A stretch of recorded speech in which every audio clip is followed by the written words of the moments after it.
É um prazer imenso estar aqui, né, pela primeira vez na casa Bezerra de Menezes, e eu sinto a psicosfera da casa diferente das outras casas, isso é natural, né? Aí também a gente vai estar de outra forma falando com vocês, mas é um prazer imenso. Obrigado, José Queiroz, a sua esposa, né? E eles foram os organizadores aí de estar junto com o Cícero ali, Petronívio, que é o nosso médio de transporte. Ele tem nos transportado para cá. Então, e como sempre eu tenho um problema de fábrica que eu não me programo para palestra, né? Deixo a palestra fluir naturalmente, né? E, enfim. Mas vamos lá. O que me vem naturalmente agora, depois de conversar um pouquinho com a espiritualidade dessa casa, né, com muita honra, na questão 132 do Livro dos Espíritos, Allan Kardec, ele pergunta, né, qual é o objetivo das encarnações dos espíritos? Por que os espíritos encarnam, né? Queria saber o objetivo, Allan Kardec queria saber na questão 132. Nós temos outras questões ali, como 166, né, 292 e outras, mas essa é muito interessante, porque ela é a base. Ela faz parte da primeira leva do Livro dos Espíritos, e Allan Kardec vai na 132 questionar isso. Qual seria esse objetivo? E a resposta da espiritualidade é uma resposta que tem muito conhecimento ali dentro. Só a resposta da 132 daria para nós fazermos um grande seminário, porque ela traz 3 lições muito grandes dentro da resposta da 132. A primeira delas, a espiritualidade responde para Kardec que Deus, na sua providência, né, ele determina, na verdade, Deus determina isso para que a gente alcance a perfeição. E fala também que muitos estão, vamos dizer assim, muitos estão em caráter de expiação, enquanto outros também de missão, ok? E aí depois vai a resposta da 132, caminhando para dizer o seguinte, que também nós somos meio que obrigados a contribuir exatamente com a obra divina. E que a expiação é exatamente essa questão da gente ter que nos burilar e nos trabalhar cada vez mais. E no final, aí é que vem uma outra lição, que para você vir para a Terra, se comunicar com a Terra, você é obrigado, está lá na questão 132, é obrigado a ter um material terreno, um corpo terreno, ou seja, um perispírito terreno. É impossível qualquer espírito de qualquer planeta se comunicar com a gente se não adquirir um perispírito. Se você pegar isso na 132, você vê uma lógica muito grande. Não é? Porque se um peixe sai do rio, ele consegue viver entre nós? Quantos meses nós conseguimos ficar debaixo d'água? Depende de quanto oxigênio o tanque vai suportar. Né?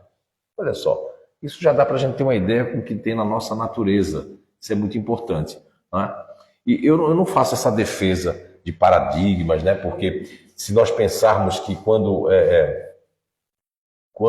Emmanuel, o Espírito de Emmanuel traz no livro, né, das religiões, né? Das religiões ali por Emmanuel, pelo Espírito de Emmanuel, no capítulo 45 traz uma ilação muito importante para nós, que nós quando renascemos sofremos uma hipnose. Nós somos hipnotizados, está ali. E nessa hipnose nós ficamos numa condição para zerar o nosso passado. Só que ao reencarnarmos, isso vai vindo, Emmanuel fala que isso vai vindo pouco a pouco. Agora, através do espírito do Dr. Hernando Guimarães Andrade, que nós tivemos a honra de psicografar, uma psicografia pública, e foi a Portugal e tudo mais, essa psicografia ela foi tão gigante, foi para Nil Cleto Pérez, para a doutora Suzuko, foi para várias pessoas, é uma psicografia muito grande.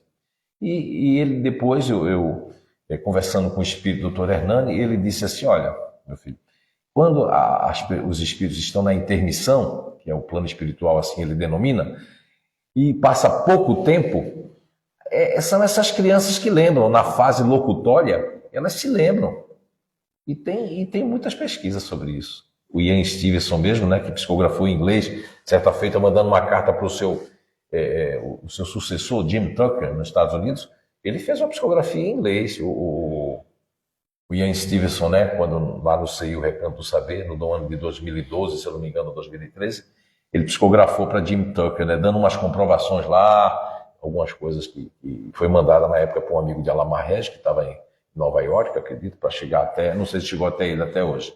Mas o que explica é que tem casos, como o do Ian, que é um caso que ele morre num tipo desses que a gente tem aqui dos postos de gasolina, né, que essas conveniências, no mercado nos Estados Unidos aquilo é muito comum, e ele morre com um tiro no coração. E depois ele renasce como filho da filha, como neto dele. Passou muito pouco tempo.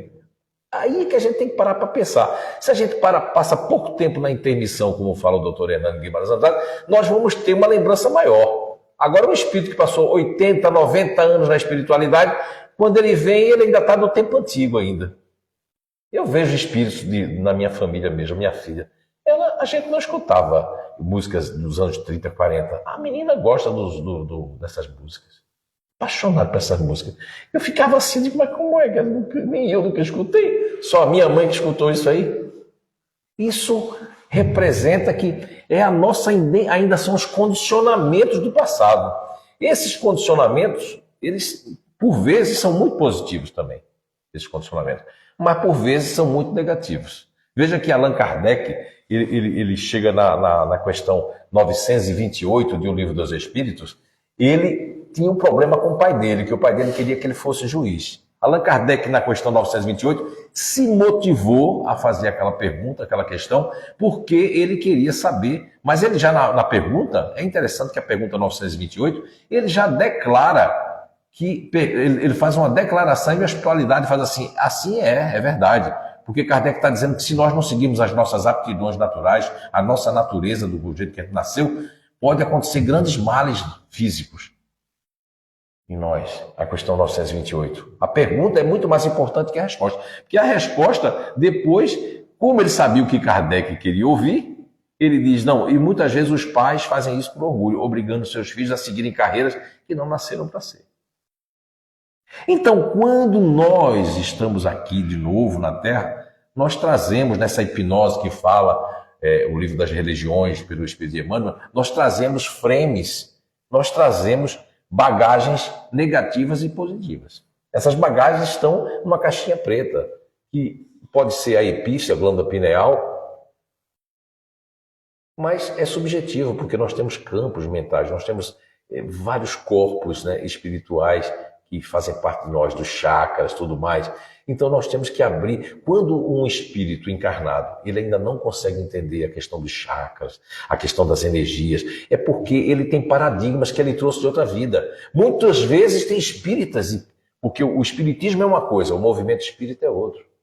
O movimento espírita é feito de espíritos encarnados, com as suas falhas, né? Com as suas benesses também que já conseguiram. Agora, quando um espírito ele tem sistema de casta, que é o sistema de casta, não, aquela casa eu não gosto, aquele palestrante eu não gosto, aquela pessoa eu não gosto, aquela pessoa aqui eu não quero. Isso é sistema de casta. Mas essa mensagem que eu recebi aqui, que eu achei, eu até vou reproduzir essa mensagem, vou tirar uma foto, vou postar com o mérito daqui. Mas só essa mensagem aqui já serviria para dar palestra hoje aqui, não é? Só essa mensagem já serviria da palestra. Até quero lê-la no final. Então, nós temos ali uma importante informação para vocês, que muitas pessoas aí, eu vi que até, não aqui em Caruaru, mas em Recife, fui abordado, a pessoa abordou, mandou uma mensagem para mim, foi o Descartes que falou que a sede da alma está na epífise. E muitas pessoas aí, do movimento espírita com a medicina, né, fica dando palestra, pelo menos lá em Santa Catarina, né, com títulos de médicos, isso é muito importante, né, graças a Deus que os médicos estão vindo, que a ciência venha aprender e também nos ensinar, né, dentro do espiritismo, mas fazendo palestra, dizendo que a alma está na epífise. Olha só, a pessoa quando entra na doutrina espírita, como diz o Raul Teixeira, né, porque eu fico quando eu vou a Portugal, eu fico na casa, não que eu digo que isso é um privilégio, mas eu fico na casa onde o presidente da federação, meu amigo, o Vitor Ferreira, ele diz assim, olha, Zé, só ficaram 3 pessoas nesse quarto, Divaldo, Raul Teixeira e você que dormiram nessa cama aí. Eu disse, meu Deus, eu acho que eu não volto lá, porque Divaldo vai estar por lá me esperando, né? Então, brincadeira. Mas, então, vejam bem que essa pessoa, colocando de novo que a alma está na epífise, aí as pessoas que adentram o espiritismo têm que ter uma responsabilidade de estudar, aprender. Não decorar uma parte para dar uma palestra bonita, não, mas estudar, aprender e por quê, saber o porquê daquilo, que isso vai fazer diferença no nosso desencarne e vai fazer diferença na nossa vida, como reajuste. Por quê? Não leio a questão 146 do Livro dos Espíritos, onde Allan Kardec pergunta textualmente: a alma tem uma sede determinada e circunscrita no corpo físico? E a primeira resposta é não, é uma negativa, não. Porém, naqueles que pensam muito, está localizada na cabeça. Ao passo que daqueles que pensam muito na humanidade, está localizada no coração. E como Allan Kardec se sabe, né, que já leu a Revista Espírita, né? Eu acho que a maioria aqui já deve ter lido toda a Revista Espírita, como eu fiz também, esse dever de casa, e vai saber que muitas vezes na Revista Espírita, a comunicabilidade de Allan Kardec traz ali que ele foi um estudioso do mesmerismo, do magnetismo, e tinha grupos de estudo, inclusive era magnetizador, o próprio Allan Kardec. E aí ele faz a pergunta 146A, é o que motiva a fazer. O que dizer daqueles que situam a alma no centro vital? E aí a resposta, por ali ser o centro de convergência de todas as sensações. Está se dirigindo a essa parte ventral, essa parte genésica que nós temos aqui na 146. Então, quer dizer que nós temos no corpo três sedes.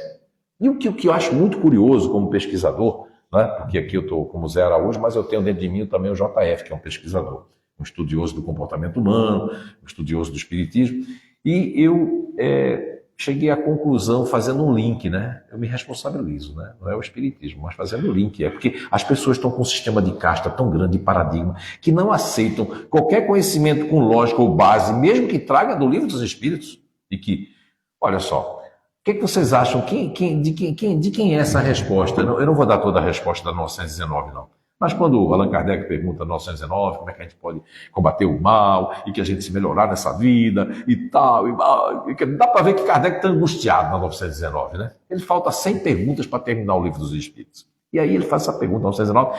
A primeira resposta, eu vou pedir para que levante a mão quem concorda comigo, e quem discorda depois também levanta a mão. Quem concorda comigo que já leu, aliás, quem já leu a 919, levanta a mão aí, é melhor, né, para saber. Rapaz, só 3, 4 pessoas. Tô lascado. Já peguei o sotaque daqui já. Né? De volta. Então, olha só, na 919, a primeira resposta, porque quem responde ali na 919, fica bem evidente, é o espírito de Santo Agostinho. E Santo Agostinho chega na 919, e ele responde para Allan Kardec: um sábio da antiguidade já vô-lo disse, conhece-te a ti mesmo, que é um pleonasmo. Vocês concordam comigo que isso vem de Sócrates? Levanta a mão quem concorda. Até quem não leu concorda. Tá vendo? Eu já estou fazendo a cabeça de vocês. Né? Esse também é um outro problema hoje da atualidade, né? As pessoas se deixam levar fazendo a cabeça. Né? Então, assim, olha só, como é que Sócrates, eu tive na Grécia, como eu fui uma criança, né, aqui em Recife, uma criança pobre, né, uma criança que teve dificuldade com minha mãe, com meus irmãos, e eu tive vamos dizer assim, a graça e, né, o merecimento de, no ano de 2015, eu passei ali mais de 8 dias na Grécia e realizei um sonho de criança, que quando eu vi aqueles livros assim, eu vi a Grécia, eu remetia, tinha uma coisa com a Grécia, né? E eu fui à Grécia, eu fui à Biblioteca de Atenas, porque eu tinha uma dúvida em 2015, sempre tive essa dúvida, se Sócrates realmente havia existido. Né?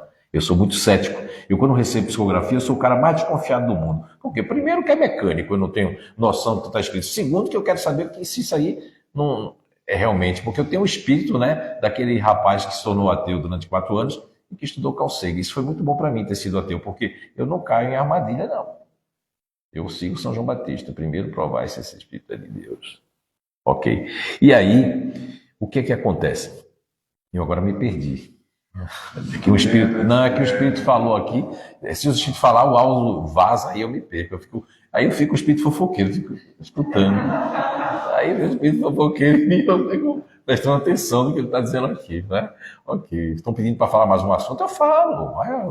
Vamos ali. E aí na Grécia, quando eu fui ver na biblioteca de Atenas, eu tive a certeza que Sócrates, através de outros, né? Através de outros autores, de outros diálogos, que não foi só com o seu grande discípulo Platão, que manteve uma escola platônica durante 808 anos, foi a maior escola que mais demorou, né, no planeta Terra. E aí, Sócrates, ele falava do homem cabeça, homem peito e homem ventre. Olha só, não tem um link não com a questão 146? E o que é mais intrigante é que Sócrates, 2.500 anos atrás, falava do homem ventre. Como é que ele podia saber que depois de 2.500 e poucos anos iam descobrir que o intestino tem 100 milhões de neurônios? Olha só, que é o segundo cérebro. Como é que ele vai saber do homem peito, que também tem na 146, que uma equipe de Montreal, né, alguns anos atrás, descobriu os neurotídeos, que são os neurônios do coração. E o que dizer, né, do homem cabeça, que já se sabe muito, que tem não sei quantos bilhões de neurônios que nós fabricamos, que produzimos. Olha só. Então isso quer dizer que nós não somos iguais. Muitos de nós aqui estamos sediados, como na questão 146, na cabeça. São aquelas crianças, aqueles meninos, aquelas pessoas que precisam racionalizar, fantasiar, imaginar, não ficam presentes o tempo todo, talvez estão escutando a vida, já deram uma viajada, fizeram um link e voltaram para o corpo, não é? Ok? Então, e tem aquelas crianças, aqueles adultos que estão localizados aqui, ó, no core, como diz o italiano, no coração. São as pessoas que, se espirrar saúde, será que você está bem? Por que não me deu bom dia? Por que não me convidou para o aniversário? Eu não iria, mas não queria ser convidado. Quer dizer, são as pessoas que têm uma ligação emocional com as outras pessoas. São pessoas que nasceram e estão nos nossos lares. Mas, como não parecem com um pai ou uma mãe, já há o conflito, já há o julgamento. Não puxou a mim, puxou aquele tio lá. Ainda já sai perseguindo a pessoa, porque eu quero que seja em minha imagem e semelhança, não. Tem no Evangelho segundo o Espiritismo, tem no Livro dos Espíritos, que nós, os pais, não produzimos os espíritos dos filhos. Apenas somos co-criadores, como a resposta da 132. Aí já vem a 132 de novo. Olha, aquela resposta da 132, eu sou uma pessoa muito... Eu gosto de investigar cada ponto e vírgula do Livro dos Espíritos. E aquela resposta, ela deve ser bem estudada para ser bem compreendida. E se você já estudou no ano passado, esse ano você já tem uma nova... Não é assim quando a gente relê um livro? Levanta a mão aí, quem? Não é? Ok. Porque aí você já está com outra cabeça, você já parece que você está um pouco mais maduro, já está desmaterializando certas coisas, o seu entendimento é outro. E quando a pessoa está muito materialista nos condicionamentos do passado, porque essa hipnose que fala o Espírito de Emmanuel no Livro das Religiões, no capítulo 45, ela é muito interessante, porque vem colaborar, eu não vou dar um spoiler hoje não, nesse livro ali, o Identidade Eterna, a gente traz aquela questão da perturbação que o Espírito passa. Tem um capítulo ali que eu escrevi só sobre a perturbação. Aí eu coloco, qual é a diferença? Eu coloco a questão do Livro dos Espíritos sobre a perturbação e faço a interpretação das três inteligências, que é a descoberta do JF, que habita esse corpo também, né? Veja bem, eu sou uma pessoa com dois homens, e eu não sou siamês não, tá? Eu só tenho uma cabeça, mas com dois espíritos habitando ela. Tá? Porque houve uma época, falando em siameses, eu pesquisei muito, né? Tanto os siameses, aqueles chineses, como aquelas duas irmãs americanas com duas cabeças, duas personalidades, porque como o JF ele é pesquisador no site de comportamento humano, eu fui ver porque aquela irmã, aí eu achei interessante que quando essa da tua cabeça, ela pegava o braço e machucava aqui, quem sentia a dor era ela, olha só. E quando essa fazia com o braço, quem sentia a dor era a outra que fazia, então ela não agredia uma a outra. E aí, a gente pode deduzir que são inimigos ferrenhos, que só teve uma chance, vão vir no mesmo corpo com duas cabeças, obrigado a viver junto. Lógico que diminuiu muito, né, o renascimento dos siameses, né, mas como é que a ciência não consegue explicar aquilo? A ciência fica parada. Como é que eu vou explicar os siameses? Já foi objeto de nossas pesquisas no passado. Então, quando a gente vê que nós temos três bases, nós temos três sedes naturais, onde aquelas pessoas racionais que estão vivendo entre nós, elas são pessoas que são tidas como egoístas. Por quê? Porque são condicionamentos do passado, na nova personalidade. A pessoa vem assim, ó, tô assistindo o jogo, tô assistindo a novela. Porque é o meu momento de individualidade, eu não quero nem saber se vai acontecer alguma coisa, porque eu tenho uma eu preciso de programação. Eu tenho que ter minha programação no trabalho, minha programação não pode furar da semana. As pessoas racionais são assim. Enquanto aquelas pessoas da inteligência emocional, elas já são assim, ai, eu não sei, fulano não falou comigo, se preocupa muito com o que os outros pensam, né? Tem mágoa, às vezes quer se vingar, também não põe açúcar no café, vai ver, guarda. Mas daqui a pouco se arrepende se a pessoa pedir perdão. Quer dizer, as pessoas emocionais, elas vivem em função dos outros, mas é uma necessidade vir assim, como é uma necessidade vir racional. Como é a necessidade de vir com uma inteligência ativa. São aquelas pessoas que não param quietas, que tem uma formiga mordendo, que passam uma tarefa para a gente, aí a tarefa é para ser 1 hora, em 1 minuto terminou. Né? São pessoas que vivem, são mais estressadas. Aí, lógico, também vão ter mais ansiedade. Né? O JF defende que a ansiedade é uma coisa maravilhosa que o Papai do Céu deixou na Terra. E é verdade para as pessoas ativas. Agora, o pico de ansiedade gera síndrome do pânico já. E tudo em desequilíbrio, né? Tudo em desequilíbrio. Olha quantas descobertas nós estamos fazendo. Eu mesmo, minha família agora, eu não vou fazer isso com eles, né? Mas dá vontade de falar assim, e aí, o ovo é ruim então? Porque eu comia muito ovo. Não mais do que Cícero. Cícero não tem quem ganhe Cícero.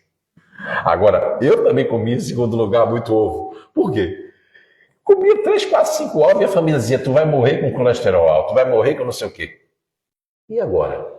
Eles estão comendo ovo de manhã. Aí eu peguei no pé desse dia assim. Estão comendo ovo? Sim, porque o ovo é um alimento que tem proteína. Olha só, são ciclos de paradigmas. Dentro do espiritismo, do movimento espírita, tem muito paradigma. E que o Livro dos Espíritos não colabora com esses paradigmas. As pessoas é que inventam moda. O Livro dos Espíritos é perfeito. Eu, quando entrei na doutrina espírita, foi para encontrar um erro. E estou há 30 quando o nosso irmão, o José Queiroz leu ali, né, o Soares, né? Estou mudando dele para Queiroz. Ó. É o espírito que está aqui. Não, aqui não vou dar recado para... Né? Desculpe, aqui tem... O Soares falou ali, é de um livro que já está um pouco... Esse livro é mais lá para trás, né? Então, ali, eu tinha 30 anos. Agora já vai com 34, 35 anos que a gente não conseguiu provar nada. Aliás... Eu só consegui provar uma coisa, que o Livro dos Espíritos é perfeito. E eu aqui sou imperfeito. Quem é essa coisinha de nada aqui para julgar um livro maravilhoso daquele? E quem somos nós, nos nossos condicionamentos do passado?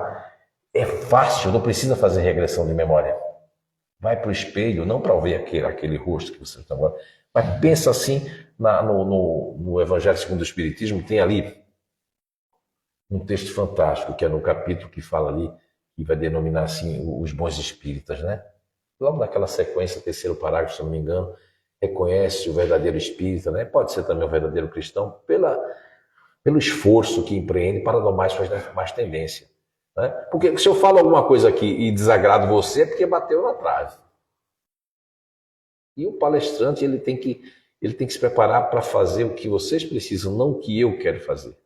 Porque há muita vaidade no mundo do movimento espírita, né?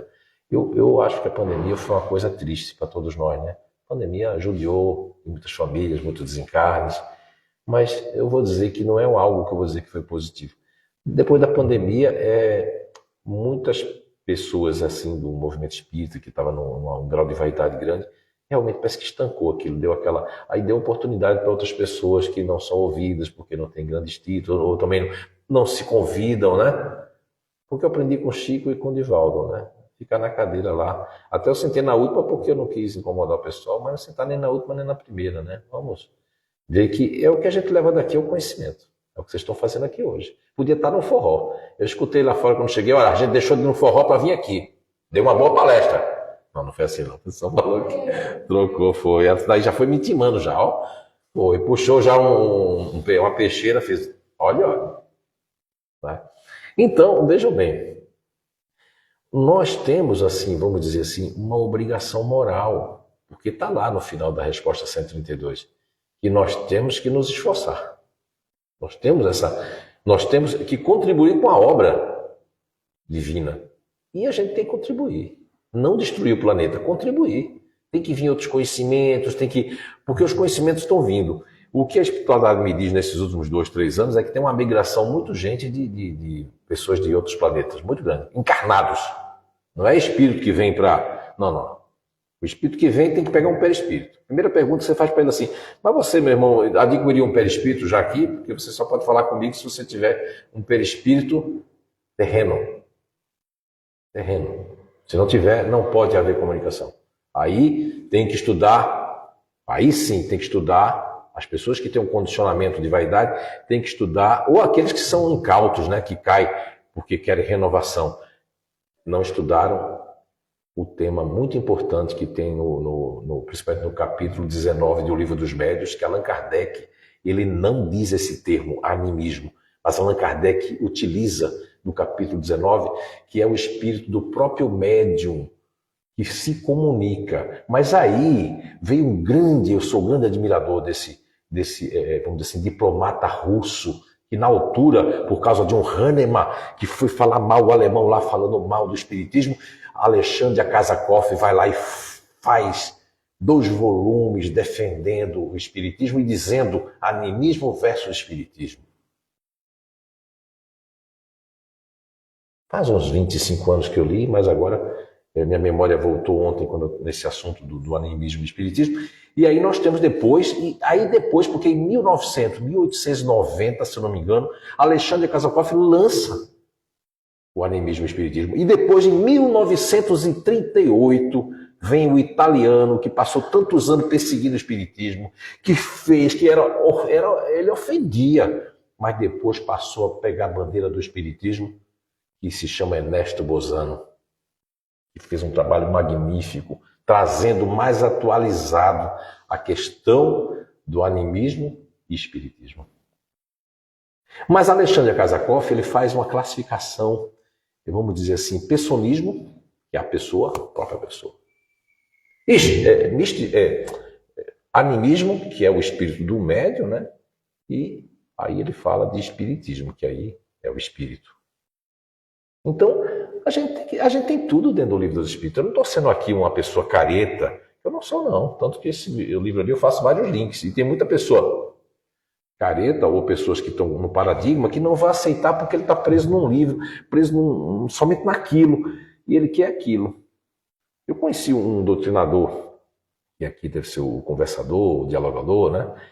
Lá em Blumenau, há muitos anos atrás, acho que foi logo. Eu estou com 30 anos que eu estou em Blumenau, isso faz uns 27, 26 anos, e a pessoa, ele fazia, né, a doutrinação dele, porque confundiram, botaram a Eunice para a mesa mediúnica que não tinha conhecimento nenhum, e me botaram fora, porque perguntaram na conversa se eu tinha muita experiência com o espiritismo, se eu conhecia. Eu digo, não, um pouquinho, todos diziam um pouquinho.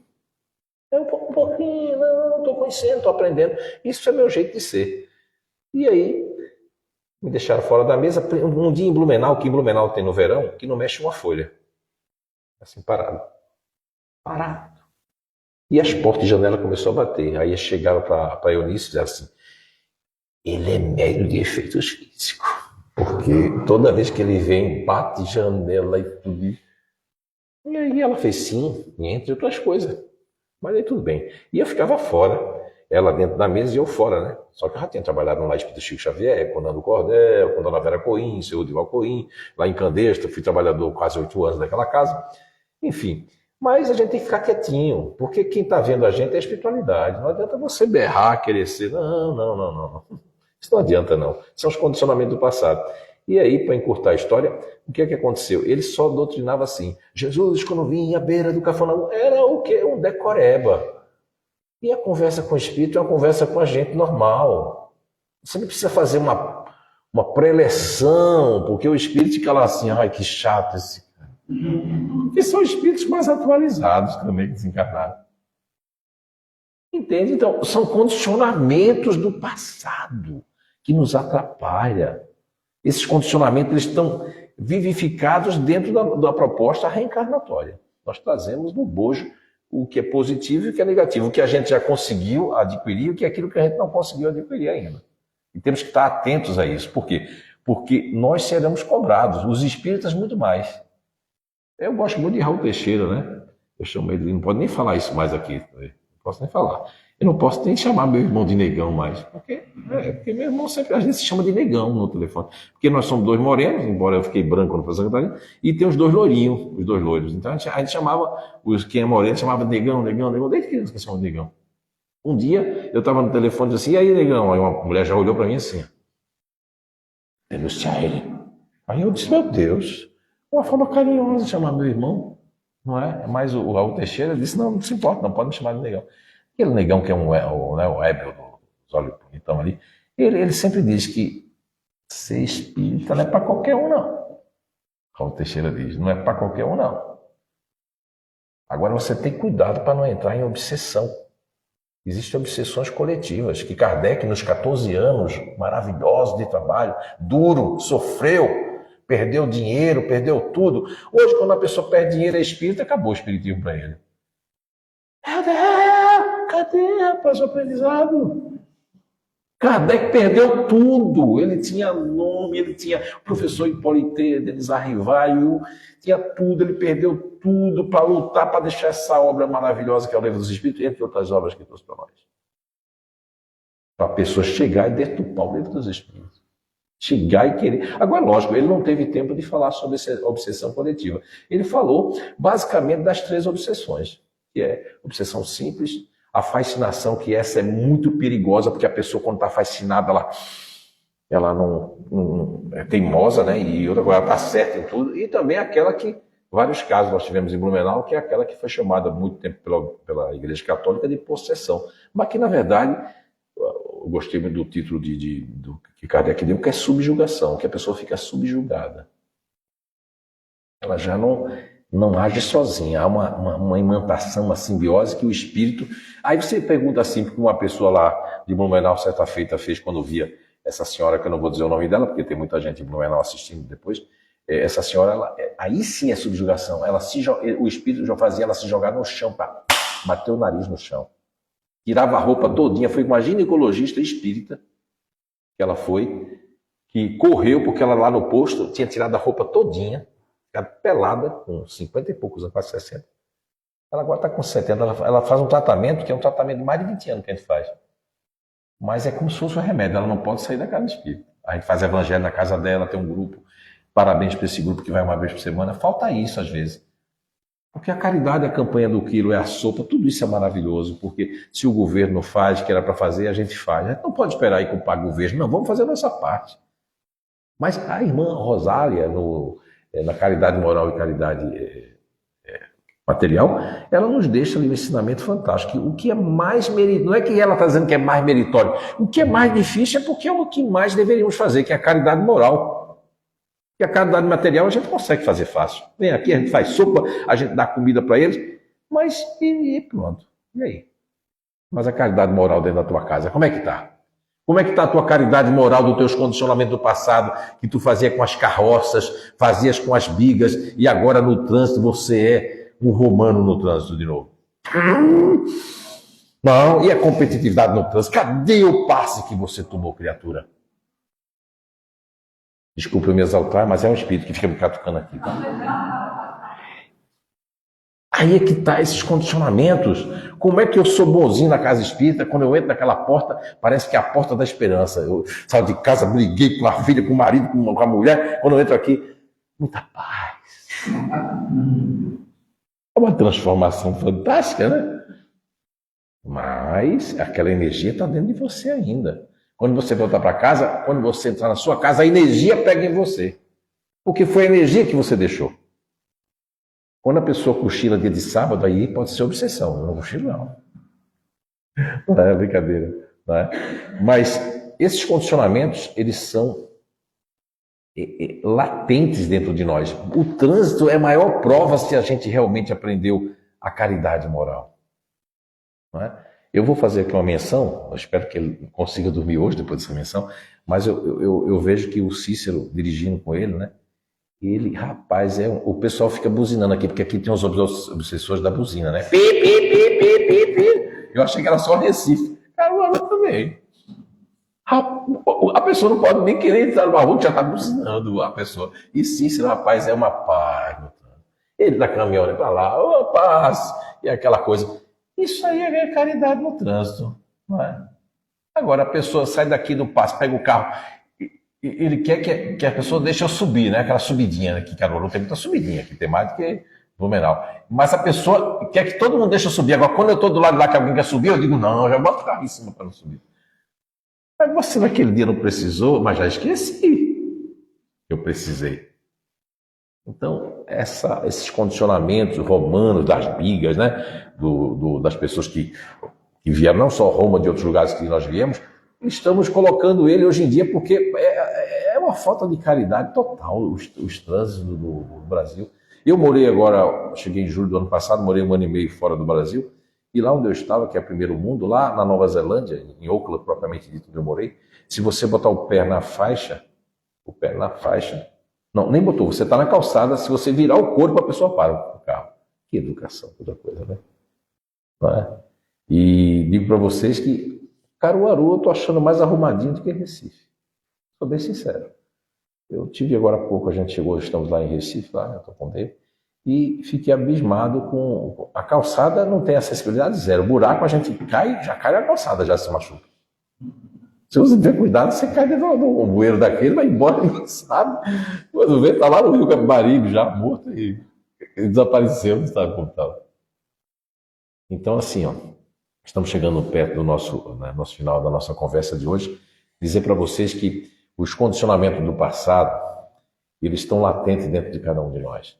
Mas também essa troca maravilhosa das sedes, né? Convido aqueles que queiram participar amanhã, né, na SEEC. Nós vamos estar falando sobre muitas coisas, né? Vai ser um dia que vai passar muito rápido, isso eu garanto, porque não vou hipnotizar ninguém, né? E assim como Emmanuel fala de que ao renascer nós sofremos uma hipnose. Mas essa hipnose é para a gente apagar o passado, da questão 392 do Livro dos Espíritos, que Allan Kardec fala e a espiritualidade responde à necessidade de apagar o nosso passado, né? O véu do esquecimento é fantástico. Imagine vocês que tem gente que ainda tem frames, né? Tem muitas mães que eu fui participar lá nos hospitais em Blumenau, que a pessoa teve a filha e a pessoa queria repudiar a filha. E o sistema, o que é que ele diz? Isso aí é depressão pós-parto. E nada, quando eu olhei, eu vi que eram inimigos, tinham se prometidos. Aquela reunião espiritual, não, pode vir, eu vou aceitar ela como minha filha, essa desgraçada. Eu vou aceitar. Mas que ela se comporte. E aí, quando aquele bebezinho nasce, que, enquanto algumas mães ficam felizes, aquela ali, magneticamente, porque esse magnetismo está inerente dentro da gente, que é aquela antipatia que a gente sente por pessoas que a gente nem conhece. A pessoa nem abriu a boca. Só enxergar e faz assim, ó. Já sente antipatia. Existe antipatia também do grau evolutivo. E também da questão dos obsessores. Tem obsessor que faz a gente sentir antipatia por outra pessoa. Porque alguma coisa boa aquela pessoa vai fazer pra gente. Aí a gente já sente assim, ó. Eu gero muita antipatia, porque a pessoa, desgraçado, por que ele falou isso? Vou fazer uma macumba para ele. Mas porque as pessoas elas querem que seja tudo do seu jeito. Isso é egoísmo. Questão 913 do Livro dos Espíritos. Quando Allan Kardec responde que um dos maiores dos vícios é o egoísmo. Eu gosto muito também da 911, quando Kardec está me perguntando ali e como a gente faz, e dando receita. E aí a espiritualidade não aguenta 911 assim, porque a vontade só está aqui, ó, nos lábios, não está aqui dentro. Eu tenho vontade de fazer isso, tenho vontade de fazer aquilo. Tem mesmo. Não, mas se eu tivesse dinheiro, eu fazia. Se eu tivesse aquilo ali, eu fazia. Se eu tivesse tempo, eu fazia. E aí passou o tempo, você não fez. Aquela passagem lá, né, de Jesus, né? Que ele falou, bater e abrir-se-vos-á, né? É isso? Mas se a gente não bater, vai abrir o quê? E qual é a outra?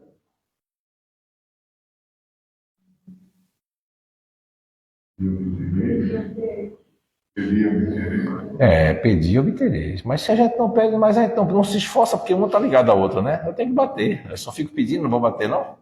Ok? Então, gente, eu queria ler essa mensagem aqui para finalizar. Eu recebi aqui, né? Aqui no Bezerra de Menezes e fiquei muito feliz porque ela serve de acordo com a nossa conversinha de hoje. Sinais de alarme. Há 10 sinais vermelhos no caminho da experiência, indicando queda provável na obsessão. 2 pontos. Quando entramos na faixa da impaciência, quando acreditamos que a nossa dor é a maior, quando passamos a ver a ingratidão nos amigos, quando imaginamos maldade nas atitudes dos companheiros, quando comentamos o lado menos feliz dessa ou daquela pessoa, quando Reclamamos apreço e reconhecimento quando passamos o dia a exigir o esforço sem prestar o mais leve serviço. Quando pretendemos fugir de nós mesmos através da gota do álcool ou da piada de entorpecente. Quando julgamos que o dever é apenas dos outros. Toda vez que um desses sinais vem a surgir no trânsito de nossas ideias, a lei divina está presente, recomendando-nos a prudência de parar no socorro da prece ou na luz do discernimento. Sheila, médium Francisco Canto Xavier, do livro Ideal Espírita Sec. Né? E aqui tem assim, a Kardec é a fonte segura para nossas dúvidas, e é verdade. Que o Papai do Céu abençoe a cada um beijo no coração de todos. Foi um enorme prazer hoje estar aqui aprendendo junto com vocês. Muita paz e até uma próxima vez, se Deus quiser.